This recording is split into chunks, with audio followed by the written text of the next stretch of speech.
We'll get started. And I'd like to extend a very warm welcome to our speakers.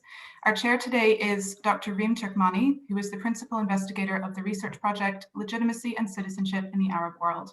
She's also the research director of the Syria Conflict Research Programme at the Conflict and Civil Society Research Unit at the London School of Economics. Her policy-oriented research work focuses on the political economy and governance in Syria and the local drivers of the conflict and their relation to external dynamics. She's also a member of the Women's Advisory Board to the UN Special Envoy to Syria. And joining us on our panel today, we have Dr. Julien Bourgeois, who joined PSRP after receiving her PhD from Durham University. Julien researches local conflict management and trust building and diversity, mainly in Iraq, Lebanon, and Syria.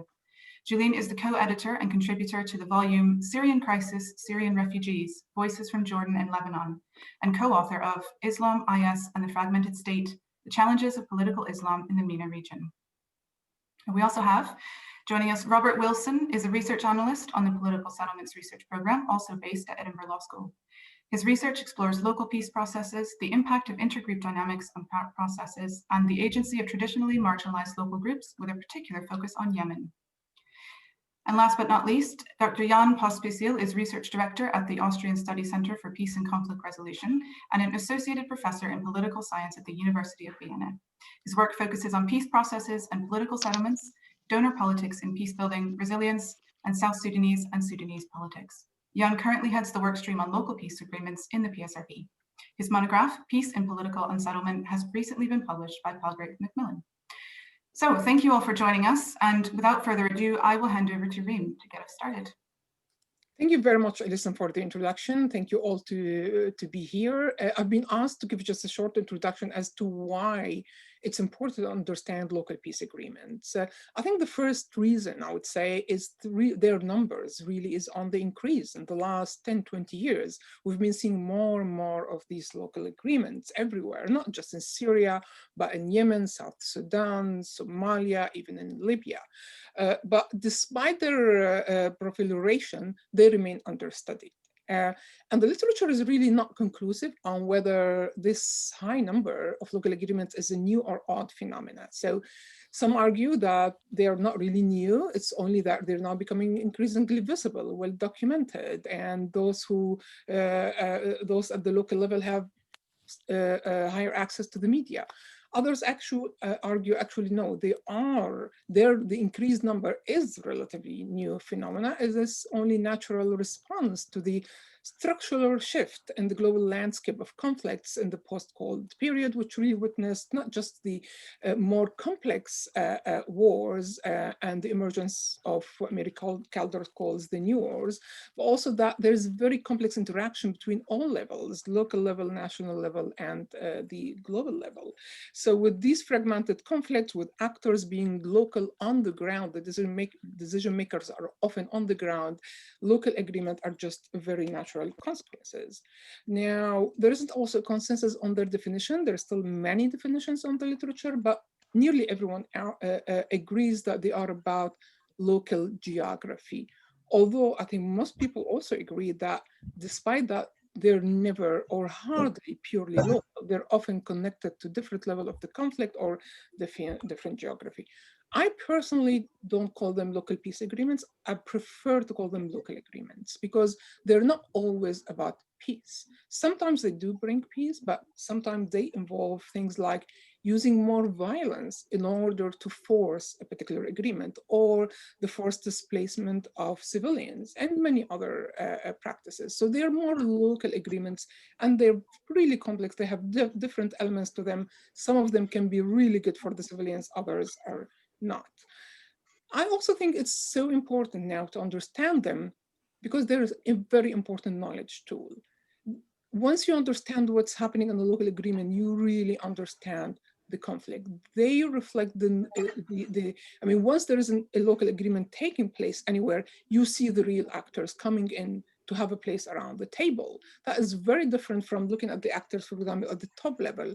Take the Syrian example, where the opposition have been manufactured, like the quote unquote legitimate one. Like, you get leaders who very loosely connected to the ground, but they had to be there because there was a demand on the international level for someone to sit on the other side on the table. On the ground, it's different. The real actors come in, be it armed groups, be it local civic leaders. You often see so many doctors and lawyers being on the table, fighting for the rights and best willing of the civilians. You see local sheikhs, local either imams or head of tribes. You see all kinds of actors really coming and trying to reach a local agreement together. And understanding them really give a very deep understanding of the local context of the actual conflict. And finally, I think it's really important to understand them because of the policy consequences. There is nothing conclusive on whether external actors should interfere or not in local agreements because they are very, very highly contextual, so whether to do something or not and what to do really depends on understanding these agreements, understanding their typology, which is still evolving in the literature, and understanding under what condition interference could be good, under what condition it actually could just make worse, and how to interfere, what to offer. There isn't, an agreement on these things, and the more we literature we have, the more research we have on this topic, the more we understand, and we get to do the right thing. So this is why I really think it just couldn't be more timely to do more research on local peace agreements, local processes in general. And it could be more timely for the political settlement research program to expand into this domain, even expand its Pacts political settlement agreements database to also include the local agreements as well. That's all I have to say. With that, I will invite the first two speakers for today, Julian and Rob, who's going to be more in the mode of conversation about local peace agreements, and will be followed by John. So Julian and Rob, the floor is yours. Thank you very much, Reem. Hello, everyone. I can see that we are now 71 participants, which is really great. And I'm very happy to be here today to tell you a bit more about what we do at PSRP and to share some of the observations I could make after a bit more than a year working on local peace agreements, especially in Syria. As you may know, for almost a decade actually now, Syria witnessed one of the most protracted and complex conflicts in the whole world. And this complexity, which is notably expressed through the multitude of actors and interests at play, partly explains why the negotiations for a national peace settlements are stalled. And actually last week, a colleague of mine is in Syria and we're having this conversation about this complexity, and we're trying to come up with the best image to illustrate this superimposition of layers of conflict that interact with one another, but that also impact the nature and the dynamics of the conflict as a whole. And I personally came up with the image of lasagna.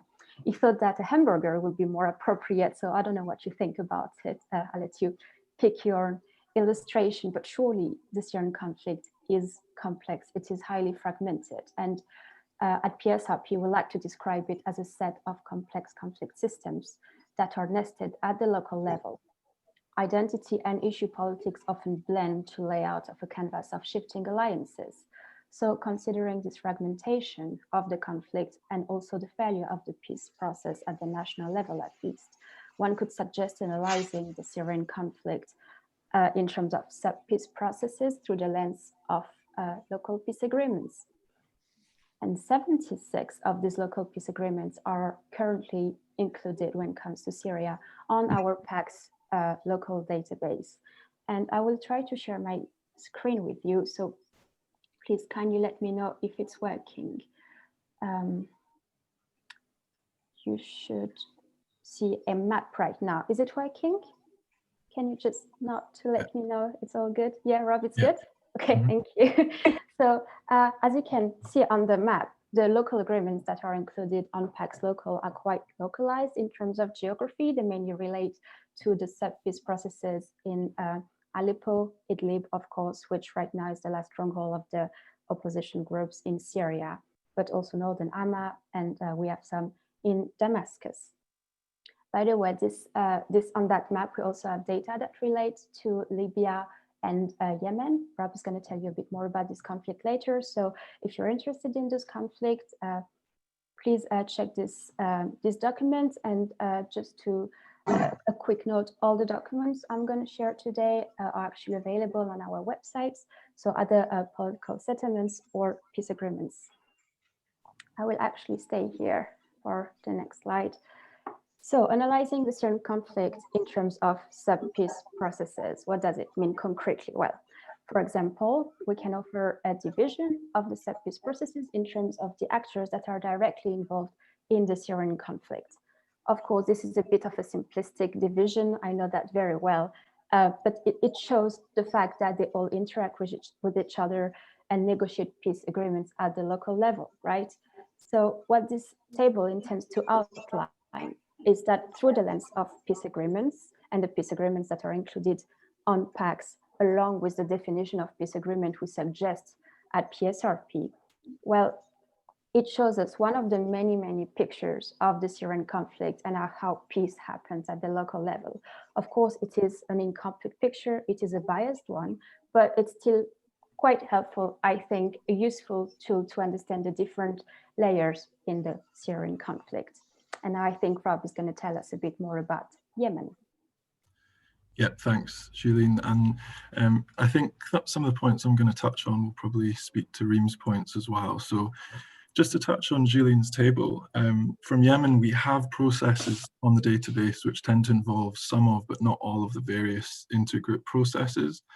And that can be intertribal agreements or Houthi tribal or Salafi Houthi agreements. And although this gives us some sense of the complexities to the number of groups competing within the conflict landscape in Yemen, we would stress that these sometimes can be better viewed as indications which we're aiming to build on. It helps us to build a broader picture of the conflict rather than necessarily being always reflective of local or even sub-local processes taking place. As Reem mentioned, sometimes these agreements are interactions as much as peace agreements. And so conflict dynamics and intergroup dynamics are constantly shifting. And we tend to find it also never tends to be a consistent or formalized way of ruling in any one area or govern it in Yemen. And we're often reading, or I'm often reading these, my previous colleague Rob Forster gathered a lot of the Yemeni agreements before he left us, but I'm often reading these in ways that ask whether the agreement is immediately a peace agreement or whether it might be better viewed as a daily interaction within a broader context of conflict management in one specific area over one issue, and possibly even in a very specific locale. So indeed, whether the agreement in some ways does support a broader notion of peace within or across governance can happen. We do see it, but it's something that we're looking into more. So just to give an example, one of our agreements between the Al-Laki tribe and Al-Qaeda in Shabwa Governorate in 2014 is quite an interesting example. So it's an agreement aimed at reducing violence in the area, but provision 4 of the agreement expresses a need for Al-Qaeda members who belong to the Al-Laki tribe, sorry if I've mispronounced that, to remain in their homes and refrain from violence. Importantly, it preconditions this by saying that unless similar types of acts are committed against them, at which point they would be viewed as tribal members rather than members of Al-Qaeda. So the implication appears to be in this example that they will have tribal backing if they respond to any attack, if they're, keeping to the terms of the peace agreement. And I think this is an example of an agreement that's very much geared towards achieving peace and a reduction of violence, but also with the final provision adding that kind of business type interaction and element of kind of retributive justice. And we see that there is an honesty about violence at the local level around agreements and a level of mutual understanding between parties that violence may still be possible post-agreement. And of course, in a wider conflict context, we know that tribes in Yemen have worked quite hard to resist absorbing extremist groups driven by other ideologies, which has maybe been seen to happen a little bit more in places like Afghanistan or Somalia. So in this way, Pacts Local can tell us a lot about specific conflict dynamics and agreements as daily interactions, as well as agreements specifically designed around peace. and they can indicate patterns of behaviour and ultimately how these might have the potential to shape the wider conflict landscape, and even other processes going on around them, and may also just be written specifically focused on one conflict issue, depending on the location and the groups involved. Julian, I'll hand back to you just. Yeah, thank you. We'll go back to Syria now. And what I would like to outline is that while several reports actually highlighted the courageous efforts of local communities to manage the conflict and to restore peace in Syria in what is referred to as homegrown peace deals, the Pacts local database emphasizes a very different dynamic, which is the preeminence of local armed groups in written local agreements. And I want to be clear on the written one because we actually don't record all peace agreements in Pacts local. And local armed groups in Syria that are actively involved in the conflict represent at least in 90.5% of the written local agreements that we have in our database. It's really huge. Conversely, to give you a point of comparison, only 6.7% of the local deals were signed by a civilian constituency or a local elder representing local communities. Actually, 63.5% of the agreements included in the database are signed between armed groups only. And Rob, I think we have very similar dynamics going on in Yemen. Yeah, thanks, Julian. And yeah, so to speak to Julian's point, similarly, we find currently the agreements, we have 88% of our local Yemeni agreements are actually between armed groups. And so I think the strength of that is having a diverse coverage of armed actors on Pacts local gives us a sense of the varying pressures that might shape conflict at each level of the local and how we define the local. So whether that's at district level, and it could reflect a highly specific issue, or at government level, perhaps where you see reflections of the broader overarching tensions between national level actors, such as the Houthis or the internationally recognized government. So I think many of our local agreements do involve the Houthis as a party, and this has been something that's been picked up in feedback. And they're often signing with a tribe or a smaller local armed resistance group or a religiously affiliated armed group. And in some senses, this likely reflects the ongoing attempts of a group involved in the national track to consolidate a level of control or power in a regional sense. And this is maybe often reflected more in local agreements. So as another example, we have the local ceasefire agreement between the Houthis and the Tihami resistance movement in Hodeidah at the end of 2014. And for those of you who are familiar with Yemen, this was at a time when the Houthis were beginning to consolidate their control in the north prior to their takeover. And so the agreement addresses in some senses, a very specific area between two strategically important buildings in the city. So we could view this in the sense that up until the agreement, the local resistance group had initially taken a very strong anti-Houthi stance and held control of strategically important buildings in certain areas around Hodeidah. And in that sense, the agreement is one of coexistence and also conflict management, in the sense that the local resistance group are firmly sort of saying to the Houthis they will not cede control of the areas that they'd controlled up until then. And based on their distinctive identity of being tied to that area. But perhaps in part it can explain why the agreement provisions are so specific about the location. So we can see this in one way adds depth of understanding about local armed groups governing over sub-local spaces. But then equally, you could view the agreement in the context of the wider time frame and the national conflict. And so it adds to that picture in the sense that it's fairly in keeping with the pattern of the time, which was that a number of smaller groups in the country were appeasing Houthis and signing peace agreements at the time that the Houthis were making advances and attempting to shore up control across regions more widely. And then equally, as a contrasting example, and similarly specific in how kind of geographically focused it is, we have a 2019 ceasefire agreement signed in the Sheikh Opman district of Aden. So this is an example which addresses a conflict between two district level armed groups, and in sources they're actually referred to as gunmen. It's unclear as to exactly who they are aligned to, but they're district specific groups. And so the agreement calls them to actually halt violence during Ramadan between Muslims. So This appears to be more of a one-off agreement, but it is specifically highly localized at the district level. And there is involvement of local sheikhs and commanders of military units signing as witnesses. So their involvement may signal a level of invested interest or connection to, the kind of military and political networks that we see surrounding Aden. However, the agreement provisions suggest that they are only there to support resolution of the district-specific issue. So regardless of that, I think in ways that example does also ultimately give us a sense of the number of local and even sub-local armed groups operating within similar spaces, around these heavily contested southern cities like Aden and Taiz. And it hopefully helps us to, further understand the picture and the complexity of local armed group networks, which do invariably, outside of these agreements, they tend to involve varying political, military, and other kind of religious affiliations. So I think I'll go back to Julian now. She's got a nice example from Syria. Yeah, thank you, Rob. So while in Syria, the Houthis are very involved in local peace agreements, actually in Syria, the most active armed group is in the local management of conflict is Hayat Tahrir al-Sham, which deals both with the kin Salafi jihadi groups and also the secular opposition groups, just like the Free Syrian Army. Just to make the picture a bit clearer for those who are not too familiar with Syria, I make it very simple. Apologies for the experts. Tahrir al-Sham used to be a long time ago at the beginning of the Syrian conflict, the Al-Nusra Front, which was the Syrian branch of Al-Qaeda. It then was rebranded, it merged with other groups, just to make it a bit clearer.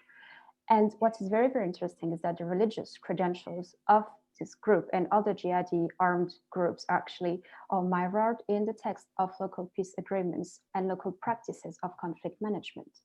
While these religious references include scriptures that place the agreement under the blessing of God or Allah in Arabic, most interestingly, they also include religious rules as means to settle specific cases, for instance, the payment of the diya as a form of compensation to the families of the victims.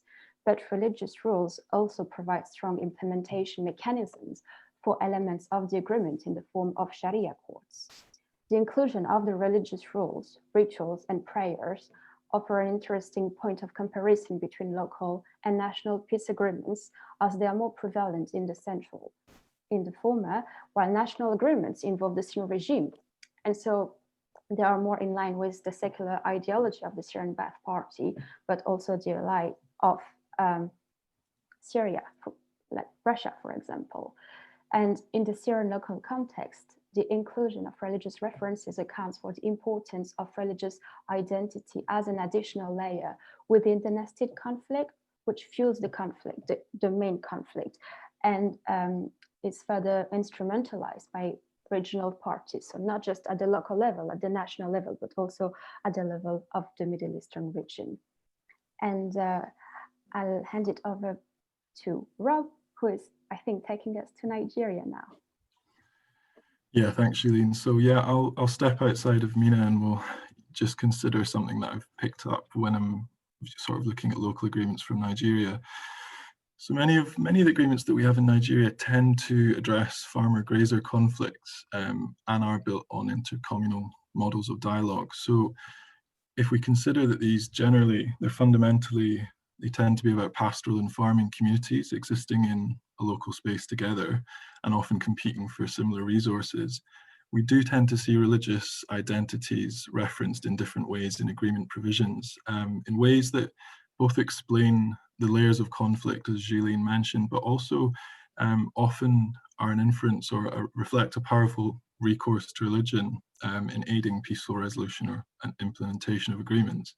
And more broadly, we know that when we look at agreements across Nigeria at the national level and the local level, we do see reference to tension between Muslim communities and Christian communities in relation to governance by federal and state bodies. And that tends to be an overarching theme throughout Nigerian agreements, particularly in the North and the Middle Belt.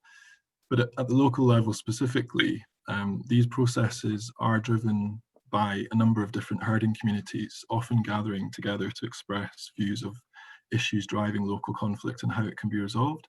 And we tend to see more specific invocation of religion in relation to identity, often in the form of tolerance among communities sharing space And we've seen specific references calling for the need to end the use of discriminatory names or terms. And in some cases, you know, similar to the theme that Julien touches on in MENA, there are principles of Islam referred to in line with the fact that it embraces peace initiatives and reconciliation processes.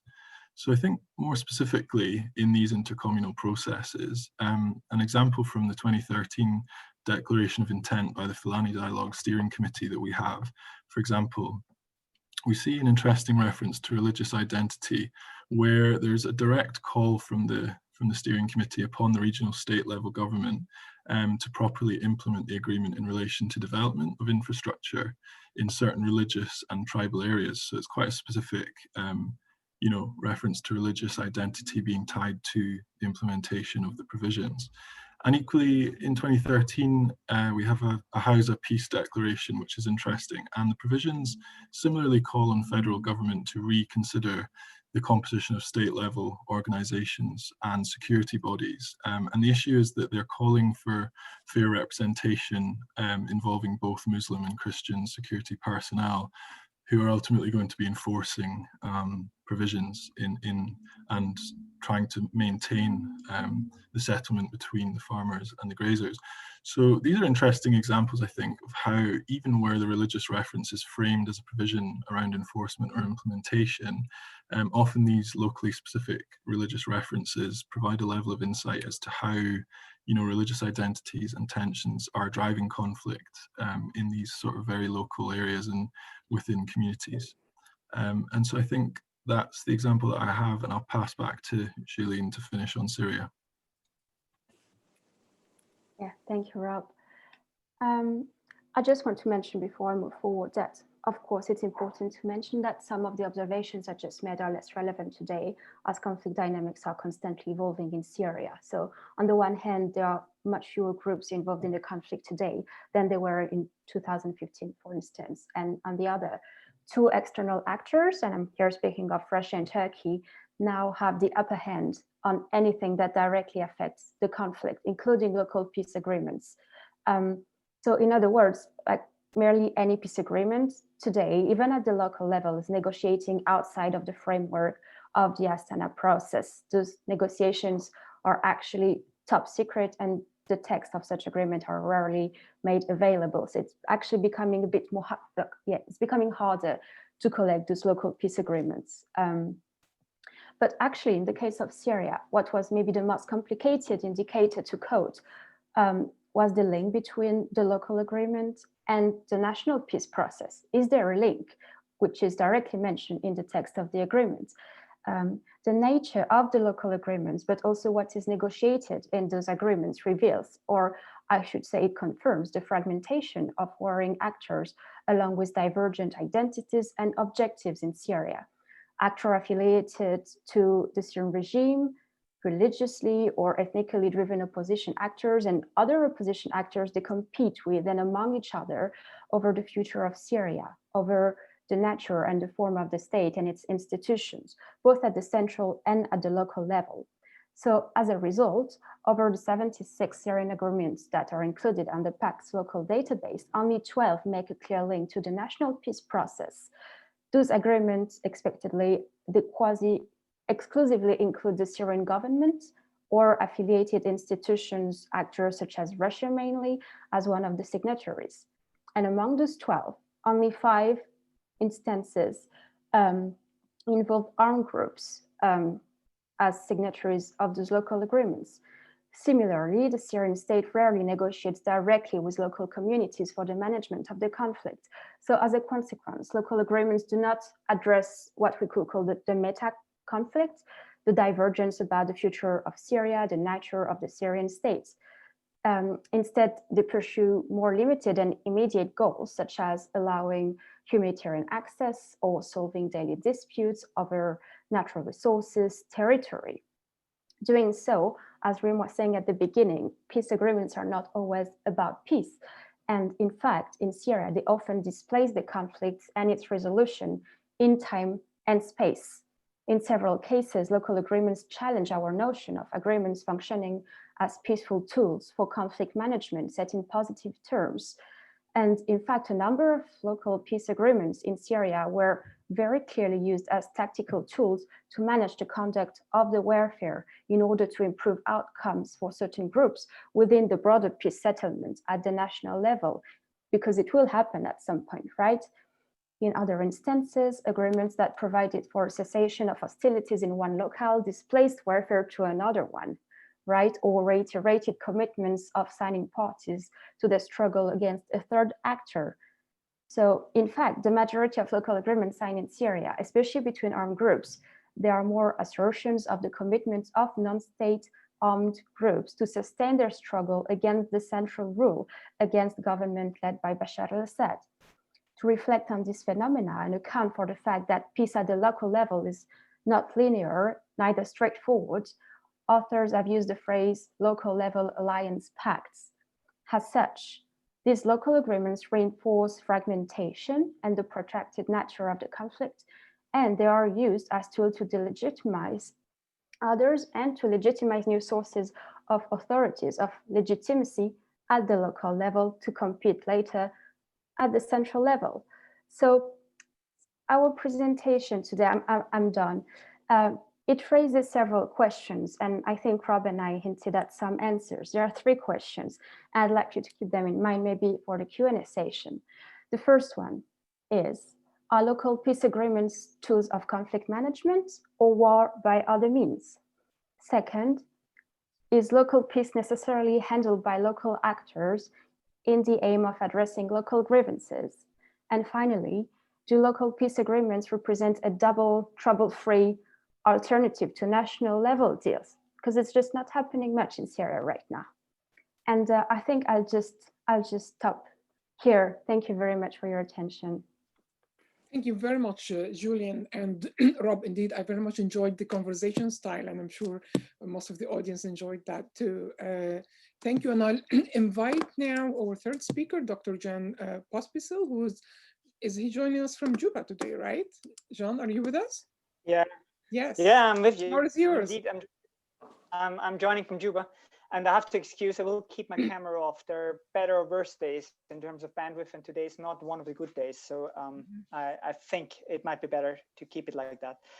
I'll do some just very quick points that pick up on basically the last things Julian highlighted. It is a bit like the question, what local peace agreements actually tell us about conflict and peace. This is have some slides. Let's see if this works. Can you see the slides?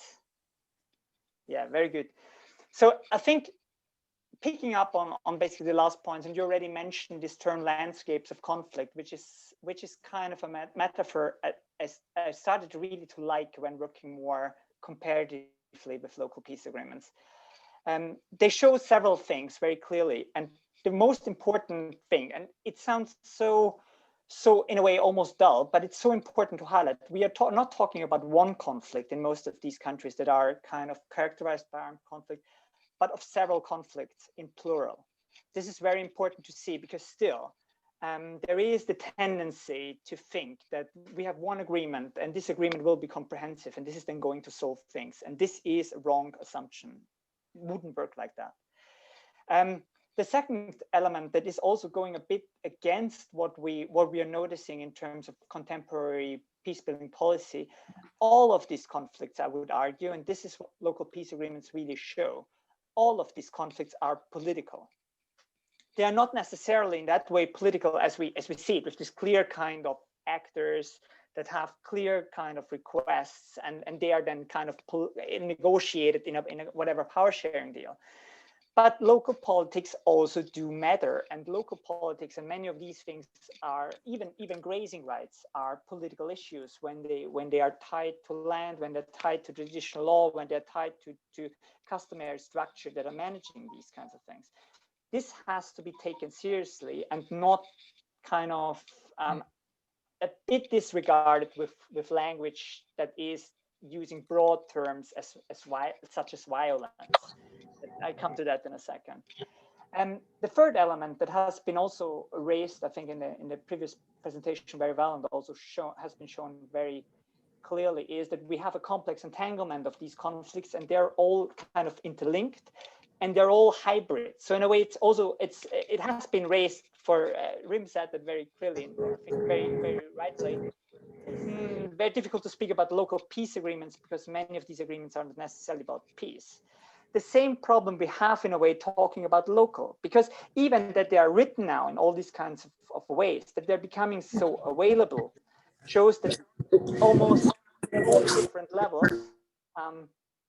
all the different levels come together in many of these these agreements. We have often international actors coming in and negotiate with the Center of Humanitarian Dialogue. We have humanitarian actors. We have here in South Sudan, UNMISS is engaging the UN peacekeeping mission in local peacemaking. So basically, it's not that there is a clear-cut thing that such as kind of essential local. It's not existing. All these agreements are hybrid.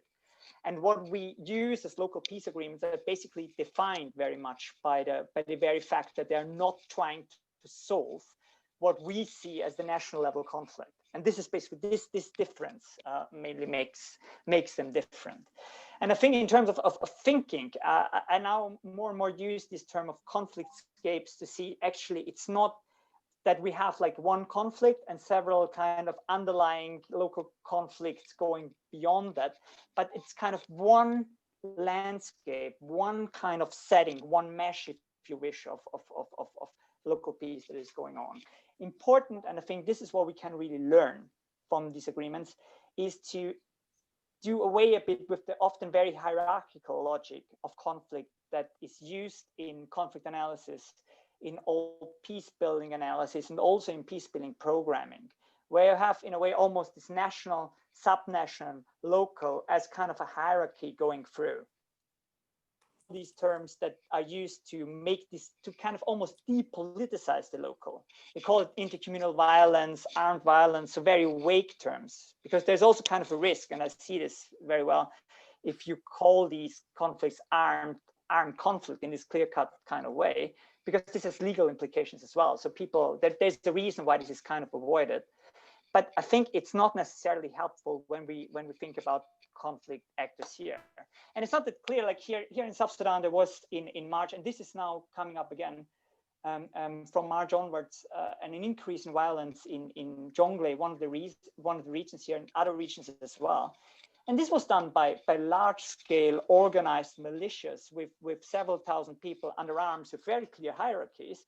And some of them were in other forms soldiers, basically government soldiers or opposition soldiers. So there's not even a clear link, a clear kind of difference between actors such as local militias or national army. This could be the very same people in kind of different roles, but even with the same arms.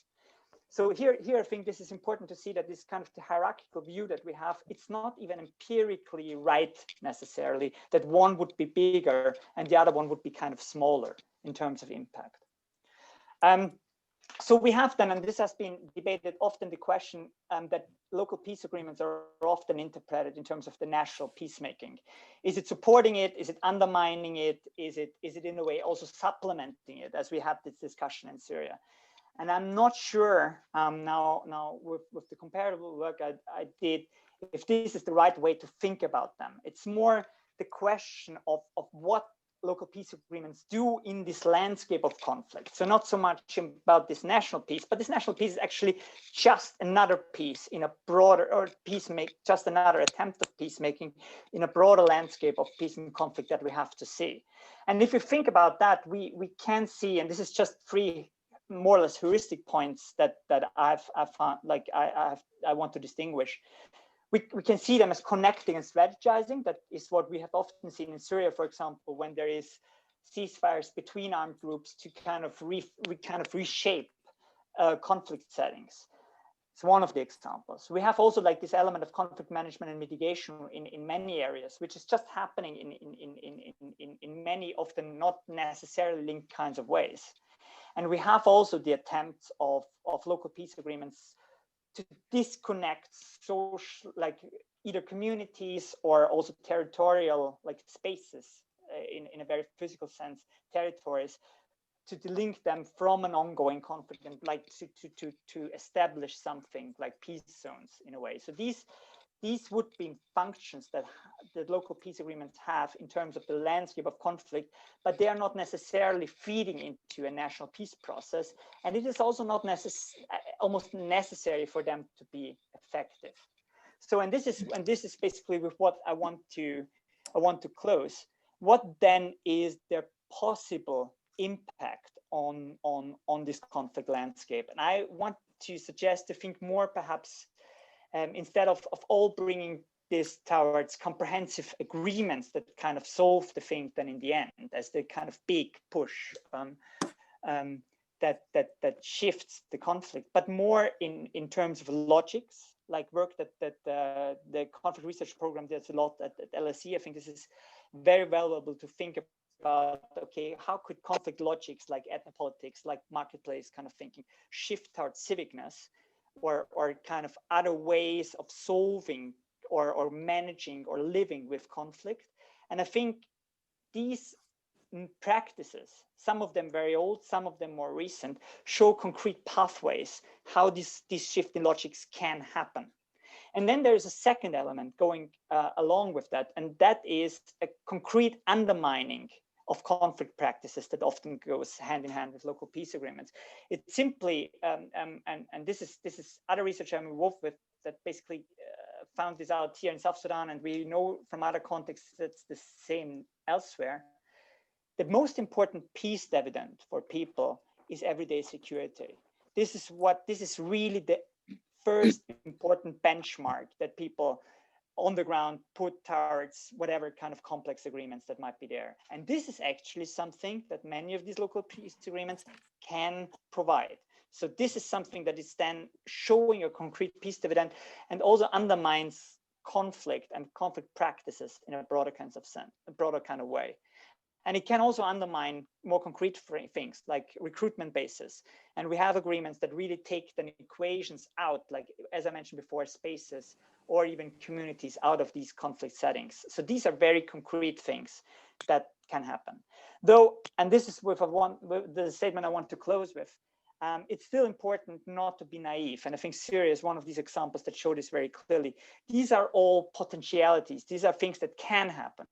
But it's not that local peace agreements aim specifically at these kinds of things. They aim at these very concrete things, as the examples have shown. And these very concrete things can then work in very different kinds of levels. But I think it's important still to assess and also to a certain extent the potentialities that are there and the chances that are there. With this, thank you, and back to you, just to unshare it. Great, thank you very much, John. It was very informative. Thank you for Julian and Rob, and we're going to open the floor now for questions, but I'm going to abuse my position as a chair and start with a quick comment and a question. So Julian, you said that often on these agreements, on the paper, we see only armed groups signing, but I question whether this is a true reflection of who actually negotiated the terms of this agreement. I study these agreements more as a process, long negotiated process. You don't even see sometimes a signed agreement at the end of it. Sometimes you do. And in most of the cases I've seen,